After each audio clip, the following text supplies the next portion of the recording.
Hi everyone, আসসালামু আলাইকুম। সবাইকে শুভ সকাল। তো আজকে ব্লগটা শুরু করলাম সকাল সকাল।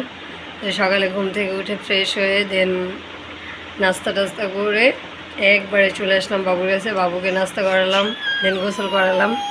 এখন এই যে আমার গুলটু মুলটু মাটাকে ঘুম পাড়াবো। এই যে কত দুষ্টুমি করতেছে, তাই একটু ভিডিও করে নিলাম মামে।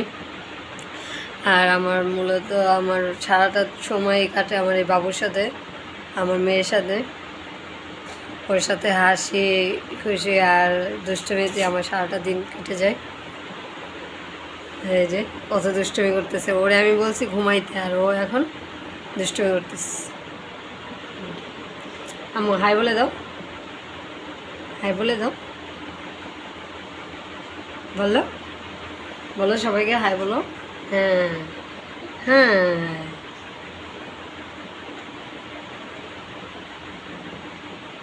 কীভাবে আছো কেন? কী হয়েছে? মনটা খারাপ?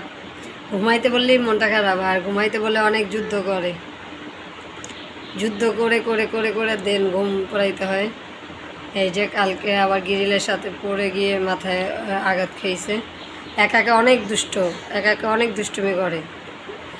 এই যে দুষ্টুমি করতে গিয়ে জানালার গিরিলের সাথে ব্যথাটা পেয়েছে।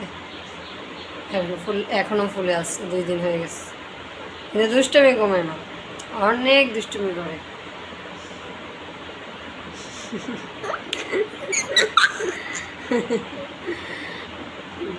তুমি তো দুষ্ট কেন মাম্মা? ওই যে হাততালি দিয়ে দেখাইতেছে।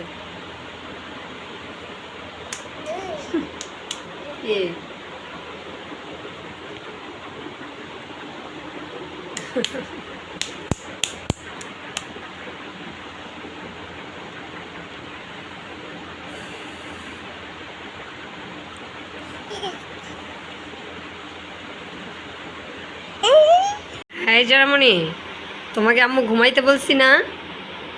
তুমি কেন ঘুমাইতেছো না? হ্যাঁ, এত দুষ্টুমি কেন করো?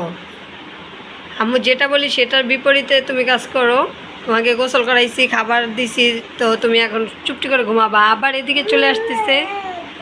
হ্যাঁ, বাবা তো অফিসে গেছে, তো তুমি ঘুমাচ্ছ না কেন? হ্যাঁ, ও আব্বা, বাবা তো অফিসে গেছে। মাশাল্লাহ, এখন আমার মেয়ে বাবা ডাকতে পারে, মা ডাকতে পারে। সবাই ওর জন্য দোয়া করবেন। তুমি এত কেন দুষ্টুমি করো? হ্যাঁ, তুমি এত দুষ্ট হইছো কেন সেটা আমাকে বলো আগে। তোমাকে যে আম্মু বললাম যে আসো তুমি ঘুমাও, এখন তুমি উঠে তুমি এখন দুষ্ট করতেছো, তুমি বাবা বাবা ডাকতেছো। এটা কি ঠিক? টাইম মতো না ঘুমালে হবে? তুমি বড় হইতে পারবা? আবার কিছু বলে কান্নাকাটি করে, দুষ্ট মেয়ে। দেখ দেখ,